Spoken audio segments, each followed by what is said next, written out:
Alors ici, on est à Bovis-Baïf et je suis installé sur 10 hectares de terre depuis 1986.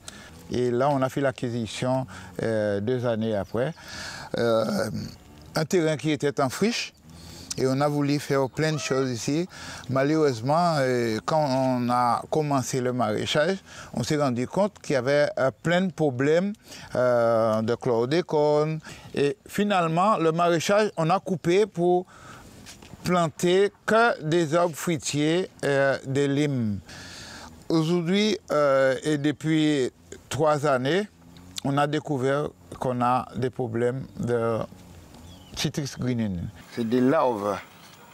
Ici, c'est la bestiole qui transmet la maladie d'un arbre à l'autre. Pallier à ce genre de problème pour arracher, tout arracher. On était déjà à 230 tonnes de limes, 83 tonnes d'oranges, pamplemousse et mandarines mélangées, donc des fruits. Et des mangues jusqu'à une 30aine de tonnes. Alors, pour pallier à tout ça, on évite de traiter. On évite d'utiliser des produits phytosanitaires, acaricides, insecticides et tout. On procède à des cultures associées. Sur ces cultures associées, on a des citrons, limes qu'on peut les appeler. On les associe avec autres cultures, par exemple maracuja, on plante du gingembre, on plante du curcuma, on plante des pois.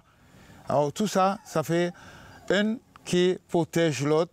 On a planté des goyaviers tout autour des plantations.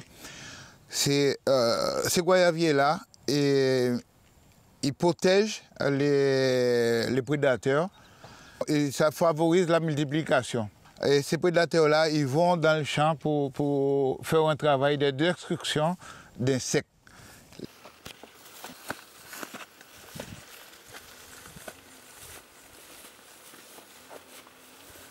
Donc nous allons continuer à tirer ces blas qu'on nous a fait là, toujours sous cueil par contre. C'est pour sec après la pile.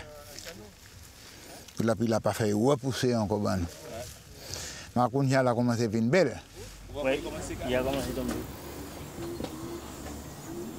Sur cette exploitation-là, on a découvert le chlordécone réellement en 1995. On a procédé à des plantations de cultures qui ne pouvaient pas être atteintes par la contamination du chlordécone.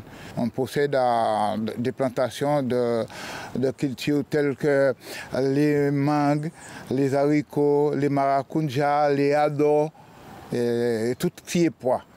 Alors s'il y a un conseil à donner à partir de nos terres contaminées, c'est d'encourager la jeunesse à produire autrement, sur des cultures avec des terres contaminées, telles que les pois, les arbres fruitiers, tout ce qui est agrumes, ador. Il y a des petits exemples bien typiques à nous qu'on peut utiliser pour vivre à partir du métier agricole.